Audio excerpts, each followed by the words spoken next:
లక్ష్మయ్య గారింట్లో అద్దెకు ఉంటున్న సూర్యనారాయణ బొంబాయిలో వ్యాపారం మొదలుపెట్టారు. అది పుంజుకోవడంతో తన కుటుంబాన్ని కూడా బొంబాయికి తరలించారు. సూర్యనారాయణ బొంబాయి వెళ్లిన తర్వాత కూడా ఆ రెండు కుటుంబాల మధ్య స్నేహం కొనసాగింది. తరచుగా వాళ్ళు కలుస్తూ ఉండేవాళ్ళు. ఎన్టీఆర్ ఇంటర్ 2వ సంవత్సరం చదువుతున్న సమయంలో బొంబాయి నుంచి సూర్యనారాయణ గారి భార్య, కూతుళ్ళు విజయవాడకు వచ్చి ఎన్టీఆర్ తల్లి వెంకట్రావమ్మను కలిశారు. తన భర్తను బొంబాయిలో భాగస్వాములు దారుణంగా మోసం చేశారని, తన భర్తపై దొంగ కేసు బనాయించారని, పోలీసులు ఆయనను అరెస్ట్ చేసి జైల్లో పెట్టారని చెప్పి సూర్యనారాయణ గారి భార్య కన్నీరు పెట్టుకున్నారు. మగతోడు లేకుండా ఒంటరిగా బొంబాయిలో న్యాయ వ్యవహారాలను తను నడిపించలేకపోతున్నానని చెప్పి ఆమె వెంకట్రావమ్మ సహాయాన్ని కోరింది. వెంకట్రావమ్మ వారి దుస్థితికి చలించిపోయి ఎన్టీఆర్ ని వారి కుటుంబానికి సాయపడమని పురమాయించింది. ఎన్టీఆర్ బొంబాయి వెళ్లి లాయర్ని కలుసుకున్నారు. లాయర్ నివాసం దాదార్లో. సూర్యనారాయణ ఇంటి నుంచి 8 మైళ్ళ దూరం. కేసు విచారణ జరిగినంత కాలం ఆ లాయర్కి కోర్టుకు సాక్ష్యాలు సమర్పించడంలో ఎన్టీఆర్ సహాయపడ్డారు. సూర్యనారాయణ నిరపరాధి అని కోర్టు తీర్పునిచ్చింది. ఆయన జైలు నుంచి విడుదలయ్యారు. ఆ 2 నెలల కాలంలో ఎన్టీఆర్ ఎప్పుడూ రైలు గాని రిక్షా గాని ఎక్కలేదు. బొంబాయిలో ఉన్నన్నాళ్ళు ఎక్కడికైనా కాలినడకే. విజయవాడకు ఎన్టీఆర్ తిరిగి వచ్చే సమయానికి ఇంటర్మీడియట్ పరీక్షలకు ముందు దాదాపు 2 నెలలు బొంబాయిలో గడపడం వల్ల 2 పేపర్లలో పరీక్ష తప్పారు. ఇంటర్లో తప్పి ఇంటి పట్టు ఉన్న కుర్రవాళ్లకు పెళ్లి చేయడం ఆ రోజుల్లో ఆనవాయితీ. ఇంటర్లో తప్పడంతో ఎన్టీఆర్ పెళ్లికి అర్హత సంపాదించుకున్నారు. ఆర్థికంగా కుటుంబం కుదుటుగా ఉంది. సంబంధాలు చూడడం మొదలుపెట్టారు. లక్ష్మయ్య తమ్ముడు నాగయ్య తన భార్య తరపు నుంచి ఒక సంబంధం తెచ్చారు. ఇంకో సంబంధం వెంకట్రావమ్మ గారికి వరుసకు అన్నయ్య. ఆయన కాట్రగడ్డ చెంచయ్య వైపు నుంచి వచ్చింది. చెంచయ్య గారిది కొమరవోలు గ్రామం. ఆ గ్రామానికి ఆయన మునసబు. ఆయన కుమార్తె బసవరామ తారకం. ఎన్టీఆర్ కు ఆ కుటుంబం తెలుసు. తారకం ఆయన కళ్ళ ముందే పుట్టు పెరిగింది. చెంచయ్య గారే స్వయంగా సంబంధం అడగడానికి వచ్చారు. లక్ష్మయ్య ఎటూ తేల్చుకోలేకపోయారు. ఒక సంబంధం తన తమ్ముడు తీసుకొచ్చింది కాగా మరో సంబంధం భార్య తరపు నుంచి వచ్చింది. 2 వైపులా కావలసిన వాళ్లే.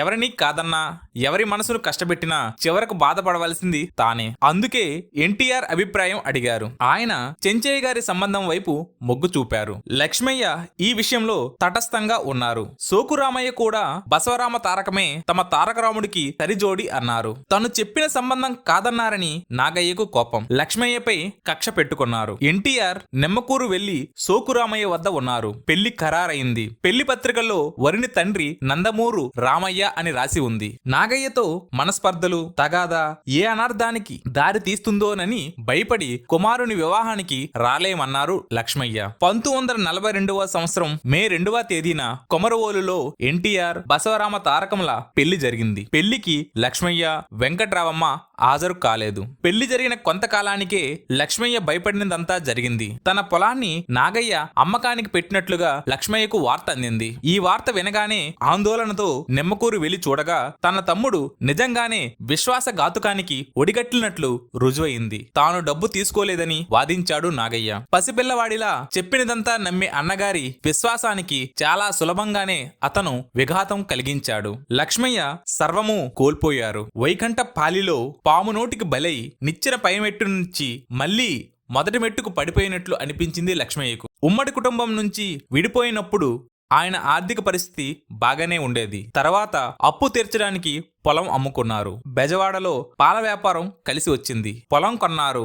కానీ ఇప్పుడు తమ్ముడు మోసానికి గురై పొలం పోగొట్టుకున్నారు. ఎన్టీఆర్ నట జీవితంలో నిలదొక్కుకున్నాక సంపాదన పెరిగిన తర్వాత లక్ష్మయ్యని మోసం చేసి నాగయ్య ఎవరికో అమ్మిన భూమిని ఎన్టీఆర్ మళ్లీ కొనుగోలు చేశారు. లక్ష్మయ్య గారు అప్పు తీర్చడానికి అమ్ముకున్న భూమిని కూడా తిరిగి కొన్నారు. ఆ రెండింటినీ ఆయన తండ్రి లక్ష్మయ్య గారి పేరునే రిజిస్టర్ చేశారు. ఎన్టీఆర్ తండ్రికి గర్వకారణమయ్యారు. కానీ ఇదంతా దాదాపు దశాబ్దం తర్వాత జరిగిన కథ. ప్రస్తుతానికి లక్ష్మయ్య గారు మానసికంగాను ఆర్థికంగానూ కృంగిపోయారు. ఎన్టీఆర్ కు పెళ్ళయింది. కొత్త పెళ్లి కూతురు విజయవాడ కాపురానికి వచ్చింది. ఎన్టీఆర్ కి తమ కుటుంబం గురించి తప్ప ఇతర విషయాలు ఆలోచించుకోవడానికి సమయం లేదు. ఆయన ఇంటర్ 2వ సారి కూడా తప్పారు. విద్య నాశాయ కళ్యాణం, సర్వనాశాయ శోభనం అంటూ స్నేహితులు ఆట పట్టించారు. ప్రస్తుతం ఆయనకు ఒక ఉద్యోగం కావాలి. అది ఎలాంటిదైనా సరే కానీ వెంటనే కావాలి. నెలకు 64 రూపాయల జీతంపై ఆయన కోర్టు అటెండర్గా తాత్కాలిక ఉద్యోగాన్ని సంపాదించారు. అప్పటికే పొగాకు వ్యాపారంలో అనుభవం ఉన్న తన మిత్రుడు బబ్బూరి వెంకయ్యతో కలిసి భాగస్వామ్యంలో సిగరెట్లు, బీడీలు హోల్సేల్ వ్యాపారం మొదలుపెట్టారు. వ్యాపారం పుంజుకోవడంతో చుట్టలు కూడా కలిపారు. ఇక కోర్టులో తాత్కాలిక ఉద్యోగం మానేసి పూర్తి స్థాయిలో వ్యాపారం వైపు దృష్టి సారించారు. ఎన్టీఆర్ వ్యాపారంలో లాభం కనిపించింది. జీవితం ఇక నల్లేరు మీద బండి నడక చందాన అనుకుంటున్న సమయంలో బబ్బూరి వెంకయ్య జబ్బు పడ్డారు.